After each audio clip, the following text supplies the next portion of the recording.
नमस्कार, मैं हूं आपके साथ पूजा और आप देख रहे हैं महाराष्ट्र फाइल्स। इस खास शो में हम बात करेंगे महाराष्ट्र की 5 बड़ी खबरों की। तो सबसे पहले नजर हेडलाइंस पर।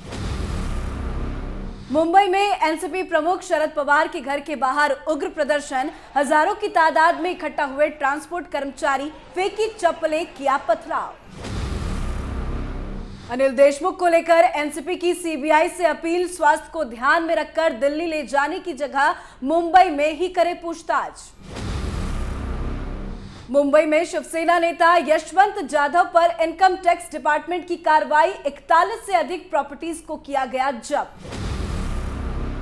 सुशांत सिंह राजपूत केस में आरटीआई एक्टिविस्ट ने मांगी जानकारी, सीबीआई ने देने से किया इनकार, जांच प्रभावित होने की जताई आशंका। हनुमान चालीसा वर्सेस अजान का गर्माता जा रहा विवाद, हनुमान चालीसा के लिए मुफ्त बांटे जा रहे लाउडस्पीकर।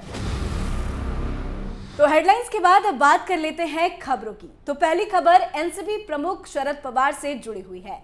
शरद पवार के घर पर शुक्रवार को बड़ी संख्या में राज परिवहन के कर्मचारियों ने उग्र प्रदर्शन किया। तो सबसे पहले ये भीड़ देखिए। गुस्साए ये लोग हाथों में चप्पलें लेकर प्रदर्शन कर रहे हैं। ये एनसीपी प्रमुख के खिलाफ नारेबाजी कर रहे हैं।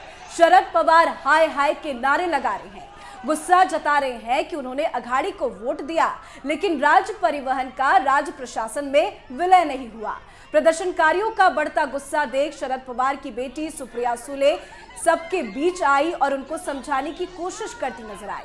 सुप्रिया ने हाथ जोड़कर लोगों को समझाने की कोशिश की। उन्होंने कहा कि मेरे माता पिता घर पर है, हम आपसे बात करने को तैयार हैं। लेकिन सुप्रिया की ये कोशिश नाकाम रही। उनके इस आश्वासन के बाद भी प्रदर्शनकारियों की नाराजगी दूर नहीं हुई। गुस्साए प्रदर्शनकारियों ने एनसीपी चीफ के घर पर चप्पलें फेंकी। साथ ही इस दौरान उन्होंने भारत माता की जय, वंदे मातरम के नारे भी लगाए। हालांकि जैसे ही इसकी जानकारी प्रशासन को लगी, टीम मौके पर पहुंची और सभी को जबरदस्ती घर से बाहर निकाला गया। इस दौरान पुलिस की तरफ से प्रदर्शनकारियों पर लाठीचार्ज भी किया गया, जिस कारण पुलिस और प्रदर्शनकारियों के बीच टकराव की स्थिति पैदा हो गई। वहीं इस मौके पर प्रदर्शन कर रहे कई कर्मचारी बेहोश भी हो गए, जिनको लोग होश में लाने के लिए हवा करते नजर आए, पानी पिलाते नजर आए। दरअसल आपको बता दें कि राज्य परिवहन निगम के कर्मचारी एक ही मांग पर डटे हुए हैं कि निगम का विलय राज्य प्रशासन में किया जाए और उन्हें वही सुविधा मिले जो राज्य सरकार के कर्मचारियों को मिला करती है।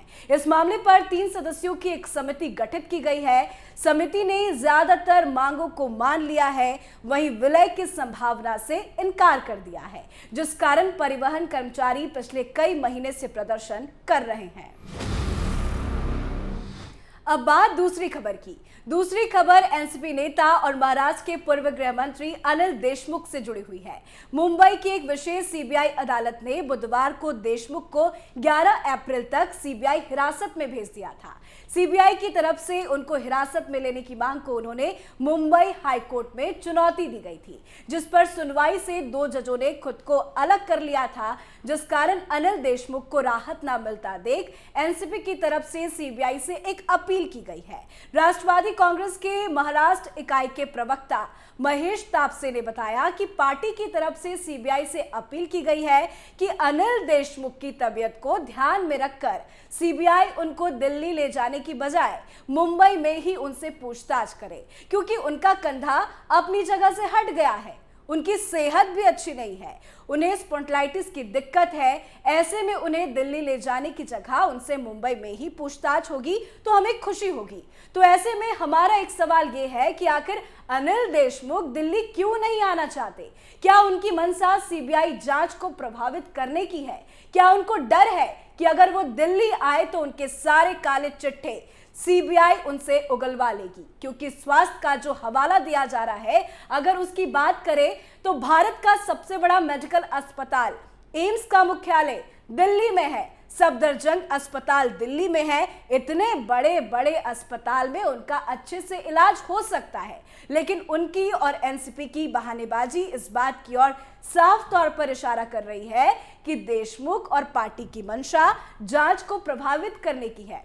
तभी तो उनकी तरफ से लगातार सीबीआई हिरासत के खिलाफ अपील की जा रही है। बहरहाल इस मामले में आगे क्या कुछ होगा, ये तो अब आने वाले वक्त में ही पता चलेगा। अब बात तीसरी खबर की कर लेते हैं। तीसरी खबर शिवसेना के नेता यशवंत जाधव से जुड़ी हुई है।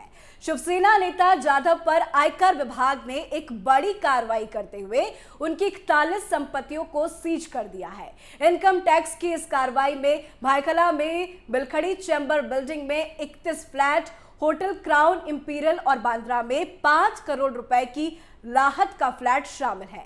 दरअसल आयकर विभाग के अधिकारियों को संदेह है कि जाधव ने सभी संपत्तियां तब खरीदी है जब वो बीएमसी की स्थायी समिति के अध्यक्ष थे। सूत्रों के मुताबिक कुर्क की गई संपत्तियां यशवंत जाधव और उनके परिवार के सदस्यों और करीबी सहयोगियों के नाम पे दर्ज है। होटल का नाम जाधव की पत्नी यामिनी जाधव की मां सुनंदा मोहिते के नाम पर रखा गया है। वहीं इस मामले में आयकर विभाग ने शिवसेना नेता विलास मोहिते और विनीत जाधव के करीबी सहयोगियों को बयान दर्ज कराने के लिए तलब किया था, लेकिन दोनों नेताओं में से कोई भी आईटी के सामने पेश नहीं हुआ।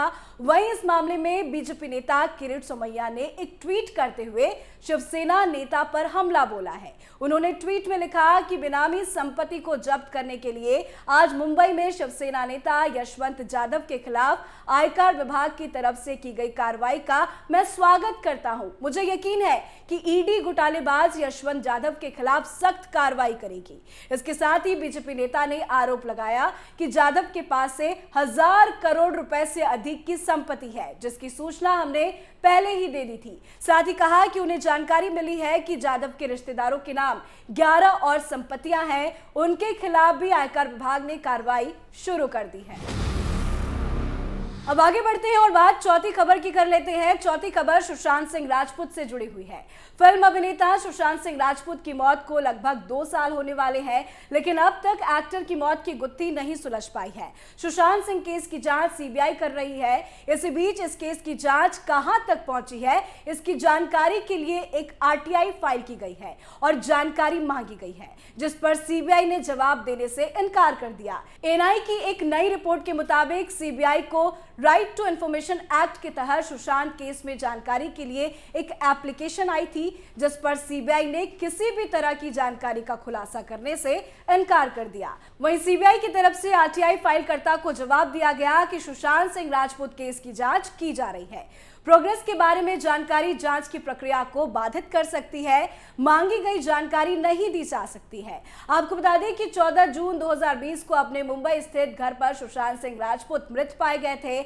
उस वक्त उनकी उम्र महज 34 साल थी। इस मामले में सुशांत की गर्लफ्रेंड और एक्ट्रेस रिया चक्रवर्ती पर सुशांत की फैमिली ने उन्हें आत्महत्या के लिए उकसाने और उनके पैसे का गलत इस्तेमाल करने के आरोप लगाए थे, जिसके चलते रिया को कुछ हफ्तों के लिए जेल भी हुई थी। साथ ही एक्ट्रेस को काफी ट्रोल भी किया गया था और मीडिया जांच भी की गई, जिससे सुशांत के फैंस को वो भी किसी चुड़ैल से कम नहीं लगती थी। अब बात आखिरी खबर की करते हैं। आखिरी खबर अजान वर्सेस हनुमान चालीसा से जुड़ी हुई है। दरअसल राज ठाकरे की अजान के खिलाफ मस्जिदों के सामने हनुमान चालीसा बजाने की अपील के बाद से इस मामले में लगातार सियासत गर्माती जा रही है। अब भारतीय जनता पार्टी के नेता मोहित भारती कंबोज हनुमान चालीसा बजाने के लिए 350 लाउडस्पीकर मुफ्त देने जा रहे हैं। इससे पहले कंबोज ने सोशल मीडिया के माध्यम से मंदिरों के लिए लाउडस्पीकर देने का ऐलान किया था।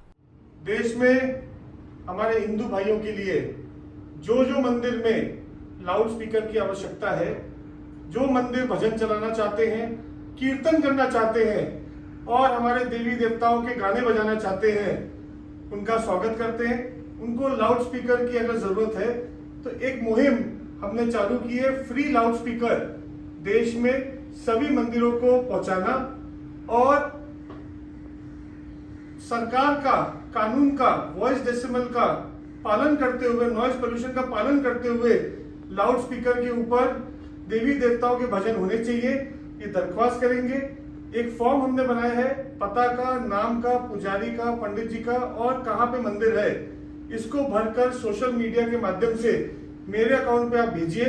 आने वाले समय पर आप तक ये लाउड स्पीकर पहुंचाने की जवाबदारी हमारी है और जो लोग इस मुहिम के साथ मेरे साथ जुड़ना चाहते हैं उनका भी स्वागत है। मोहित भारती के ऐलान के कुछ ही देर के बाद से उन्हें 350 लाउडस्पीकर के ऑर्डर मिल गए हैं, तो वहीं अजान का मुद्दा महाराष्ट्र से होता हुआ कर्नाटक तक पहुंच गया है और लगातार इस पर बयानबाजी पक्ष विपक्ष की तरफ से हो रहा है। गौरतलब है कि गुड़ी पड़वा के मौके पर मुंबई के शिवाजी पार्क में आयोजित एक सभा को संबोधित करते हुए राज ठाकरे ने सरकार से मांग की थी कि मस्जिदों से बजने वाले लाउडस्पीकर को बंद किया जाए, वरना मस्जिदों के सामने अजान के वक्त लाउडस्पीकर लगाकर हनुमान चालीसा बजाया जाएगा। 2 अप्रैल को राज ठाकरे ने ऐलान किया था और 3 अप्रैल को एमएनएस के एक कार्यकर्ता ने अजान के खिलाफ हनुमान चालीसा बजा दिया।